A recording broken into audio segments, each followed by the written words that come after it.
In this video, I'm going to show you the 6 different types of questions that you're going to see on the writing task 2. So let's get right into it. The first type of question that you can expect to see is the agree-disagree question. In this question, what you have to do is you have to agree or disagree with a certain point of view. For example, this question says, some people believe that unpaid community service should be compulsory part of high school programs. For example, working for a charity, improving the neighborhood, or teaching sports to younger children. To what extent do you agree or disagree? Now, just like every other writing task 2 question, you have to give reasons for your answer and you have to support your reasoning. To do this, you can include relevant examples from your own knowledge or experience. As you should already know by now, you have to write at least 250 words in your essay. So how do you know if a question is an agree-disagree question? Well, that's quite simple. You're going to see that the question asks you to agree or disagree. That's how you can identify this type of question. One thing to keep in mind about this type of question is this question says, to what extent do you agree or disagree? This means that your opinion is required. The question is asking you the extent to which you agree or disagree.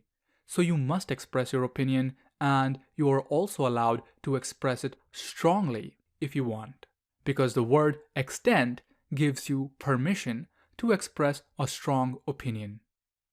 Now, this is what I want you to note about the agree or disagree question. It is best if you simply choose one side. Do not try to discuss both sides and do not try to justify both sides. As you'll soon see, there are certain questions in which you are required to discuss both sides. But this is not one of those questions. It is possible to write a partly agree essay. It is possible to do that. You can partly agree with a certain point of view or partly disagree with a certain point of view. However, I don't recommend that you do this because when most students write a partly agree essay, it often ends up turning into a discuss both sides essay. And we don't want to do that. That is not what this question is about. So my recommendation to you is to simply choose one side and make it simple for yourself. Simplify the question and just talk about one side. And later down the road, when you see me answer this type of question, I will only focus on answering this type of question by choosing one side. Okay, now let's take a look at the next type of question. The advantage and disadvantage questions are also very common on the IELTS exams. In such questions, you're going to be provided with a basic premise. This is the basic argument of the topic. In this case, this is what our question says. Some experts believe that it is better for children to begin learning a foreign language at primary school rather than secondary school. Do the advantages of this outweigh the disadvantages? So the first thing to note about this question is that whenever you see words such as advantages and disadvantages, that's how you can identify this type of question. The next thing to keep in mind is that, similar to the agree or disagree question, here you also have to choose one side only. This is not a discuss both sides question. The question does not say discuss both the advantages and the disadvantages. Okay, so you have to choose one side and only focus on that one side. Note that the question also does not ask you for your opinion. The question does not say, what do you think? So for this reason, you should not state your opinion. It is not required. So all you need to do is simply discuss the facts, give reasons for your answer, and include any relevant examples from your own knowledge or experience.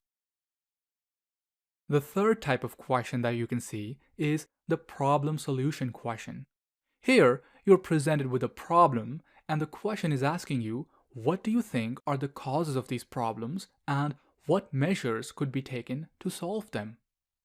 So when the question asks you about the causes of the problems and what can be done to solve them, You can easily identify this as a problem solution question. The next thing to note about this question is that it is asking you, what do you think? This means that your opinion is required, but you don't have to strongly express it. Notice that the question does not say, to what extent do you think? It's also not really asking you for your opinion, it's simply asking you to speculate the problem and the solutions. So you have to express your opinion, but you should not strongly express it. Now, the fourth type of question that you can see is the discuss opinion question. These questions are easy to identify because the question says to discuss both these views and give your opinion. That's how you know that this is a discuss opinion question. So let's take a look at this example. Some people say that the best way to improve public health is by increasing the number of sports facilities. Others, however, say that this would have little effect on public health and that other measures are required. So what you have to do in this type of question is you have to discuss both these arguments, and you have to also discuss your own opinion. Now take note that the question says, give your own opinion. This means that your opinion is required and you are also allowed to strongly express it. Because this is your own opinion, so if you want to strongly express it, that's totally fine. The other thing to note is that this question says that you have to discuss both these views. This means that it is okay to agree with one side or both sides. So unlike the agree-disagree question and unlike the advantage-disadvantage question, here you can agree with just one side or both sides. You are free to choose. But regardless of whether you agree with one side or both sides, you still have to discuss both these views. Finally, a quick little note.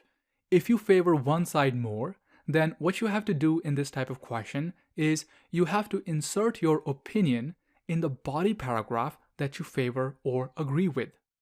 We're going to cover how to answer each and every single one of these question types in a lot more detail in the future videos.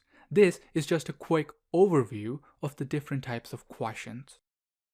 Now let's look at our next question.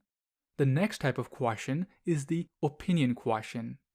So here the question says, some people claim that not enough of the waste from homes is recycled. They say that the only way to increase recycling is for governments to make it a legal requirement. To what extent do you think laws are needed to make people recycle more of their waste? Here, you're simply required to express your opinion. It says, to what extent do you think? And that's how you know that this is an opinion question. And this phrase also tells you that your opinion is required. This is an opinion question after all. You have to express your opinion, and you are allowed to strongly express it. The question says, to what extent? So this gives you permission to strongly express your opinion. I want you to note that for this type of question, it is best to simply pick one side and express it strongly because it's easier and safer. Now let's move on to our final type of question. This is the two parts question. In this question, you have two different parts. That's how you can easily identify this type of question. The first part says, in what ways has technology affected the types of relationships people make? The second part of the question is, has this become a positive or negative development? So in this type of question, you have to discuss both aspects of the discussion. Take note that this question does not ask you for your opinion, so you should not state your opinion since it is not required. So that brings us to the end of this video. You now have a basic understanding of the different types of questions that you can expect to see on the writing task 2. In the next video, I'll show you how you can get a high score.